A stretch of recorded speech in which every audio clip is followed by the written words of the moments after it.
Et coucou, c'est Chérinette. On se retrouve pour une nouvelle vidéo. Je pourrais dire spécial Halloween, mais je pense que c'est un type de concept que je vais garder parce que je pense que ça va être super sympa. On va parler story time, on va raconter des anecdotes. Là, j'ai choisi sur le thème d'Halloween parce que c'est bientôt, nous sommes le 15 octobre. Je continue de filmer. Pour ceux qui n'ont pas vu, j'ai fait un tag juste avant sur ce thème-là. Et je me suis dit que ça serait sympa que je vous blablate et que je vous raconte certaines histoires qui me sont arrivées sur le thème d'Halloween. Si jamais vous avez des histoires que vous aimeriez que je raconte en diamantant, ce sera avec grand plaisir. Si vous ne vous sentez pas de le raconter vous-même, n'hésitez pas à vous m'envoyer tout par mail. J'ai mon adresse juste en dessous en description et je me ferai un plaisir de raconter. C'est quelque chose que j'ai envie de faire depuis longtemps. Et je ne savais pas trop en fait quoi raconter. Et donc là je me suis dit que Halloween c'était parfait pour ça. Vous allez retrouver cette vidéo aussi sur TikTok, montée de manière différente.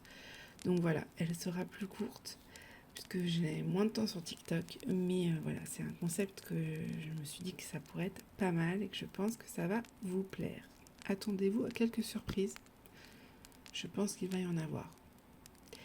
On est parti. Je vous mets bien sûr la toile, l'unboxing en description comme d'habitude. C'est exactement la même que pour mon tag. On continue avec celle-ci puisque c'est une toile que je trouve beaucoup dans le thème. Et je vais commencer par vous raconter une petite histoire qui m'est arrivée quand j'étais plus jeune. C'était il y a presque 20 ans. J'avais donc 14 ans. Ça commence à faire, mais je m'en souviens très très bien, comme si c'était hier, tellement ça m'a marqué. J'habitais en Seine-et-Marne à ce moment-là, et le matin, j'allais prendre le bus. Pour prendre le bus, je devais marcher un petit peu, c'était pas très loin de chez mes parents. Et au niveau de l'arrêt de bus, en fait, c'était vraiment devant la mairie. Il y avait l'école primaire juste à côté, et il y avait la mairie juste au niveau de l'arrêt de bus. C'était une route où il y avait les deux sens, c'était pas à sens unique. Et donc on pouvait se garer juste en face de l'arrêt de bus. Un jour, je vois une voiture assez bizarre, une camionnette blanche. Je me dis c'est bizarre, d'habitude il n'y a jamais personne qui se gare là, c'est devant les maisons, normalement ils n'ont pas droit. Je me dis bon bah c'est peut-être quelqu'un qui va accompagner quelqu'un à l'arrêt de bus ou à l'école, vu qu'il y avait l'école juste à côté, bon ça peut arriver. C'était un homme qui était dans la voiture et qui regardait avec insistance les enfants de l'école. Je me suis dit bon bah ça se trouve, voilà, il vient d'accompagner son enfant et vérifier que l'enfant soit bien rentré, ça arrive très très souvent, aucun problème.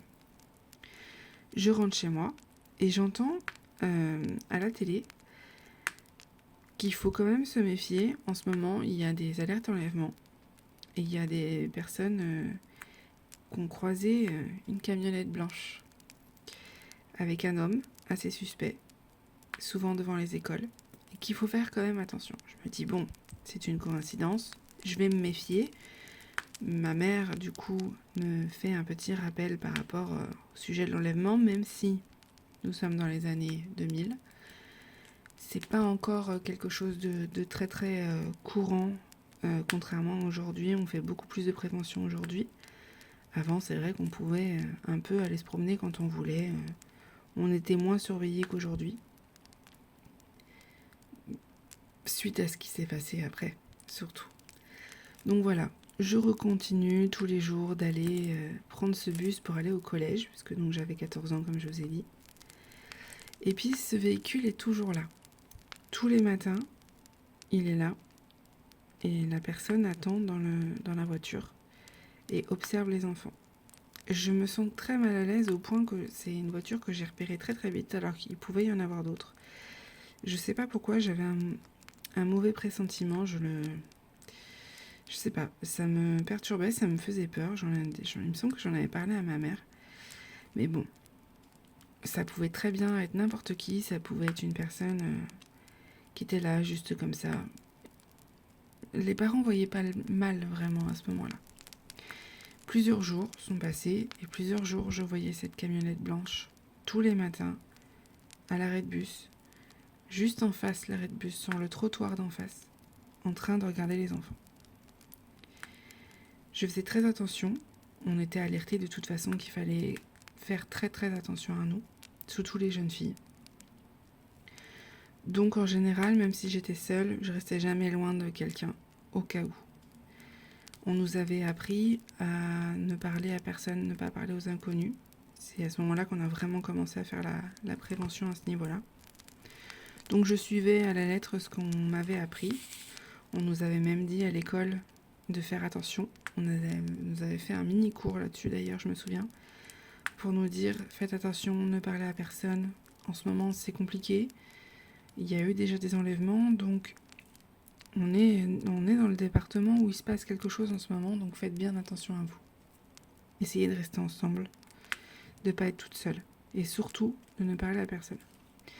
Et un jour, cette camionnette, elle a changé de trottoir. Elle s'est mise au trottoir juste en face l'arrêt de bus, vraiment collée à l'arrêt de bus. Et je me souviens très bien qu'elle nous a demandé un chemin, à moi et mes copines. Sauf que on avait l'ordre de parler à personne, encore moins à une personne dans une camionnette blanche. Donc on a prétexté ne pas savoir et on a tourné le regard, on a fait autre chose pour ne pas répondre à cette personne. Cette personne en soi, elle aurait très bien pu demander son chemin de manière simple, mais moi je l'avais déjà vue plusieurs jours avant. Je comprenais pas pourquoi elle allait demander son chemin alors que tous les jours elle était là. Puis à ce moment-là, c'était pas le moment où vraiment tu signalais à la police. Parce que t'étais pas forcément pris au sérieux. Et puis parce que tes parents ont dédramatisé toujours, ils se rendaient vraiment pas compte du danger. Les jours passent, et plus de camionnette blanche. Je ne la vois plus. Je me suis dit, bon, la personne est partie, tant mieux. Au moins ça va me faire du stress en moins, parce que ça devenait du stress pour moi d'aller à cet arrêt de bus-là. Quelques jours passent, et en rentrant à la maison, je regarde les informations avec mes parents, et j'apprends qu'il y a eu un nouvel enlèvement en Seine-et-Marne, à 40 minutes de là où j'habitais, de mon village. Et je pense que vous l'avez deviné, en 2003, la jeune fille qui a disparu, c'était Estelle Mouzin, et on ne l'a jamais retrouvée. Et je me dis que je pense que moi et mes copines, on a vraiment échappé de peu à ça, parce que je pense vraiment que c'était lui. Je sais pas comment l'expliquer, je peux me tromper bien évidemment, mais mon instinct a bien fait de me dire qu'il fallait que je me méfie. La prévention a fait qu'on s'est méfié, et heureusement, parce que ça se trouve aujourd'hui, je serai pas là pour vous parler. Aujourd'hui, du coup, je fais extrêmement attention à ma fille. Elle n'est pas prête d'aller à l'école à pied. Elle a 8 ans et demi. Clairement, c'est moi qui l'emmène, c'est moi qui vais la rechercher. Je ne suis absolument pas prête à la laisser partir comme ça. Je ne suis déjà même pas prête pour le collège. Et si je vous parle de ça, c'est parce qu'en ce moment, on a, si vous ne l'avez pas vu, des personnes qui témoignent d'enlèvement ou de tentatives d'enlèvement. Notamment, il y a une histoire en ce moment sur Marseille. J'ai pas forcément tout suivi, mais apparemment, de plus en plus de femmes, du coup, témoignent de ce qui leur est arrivé.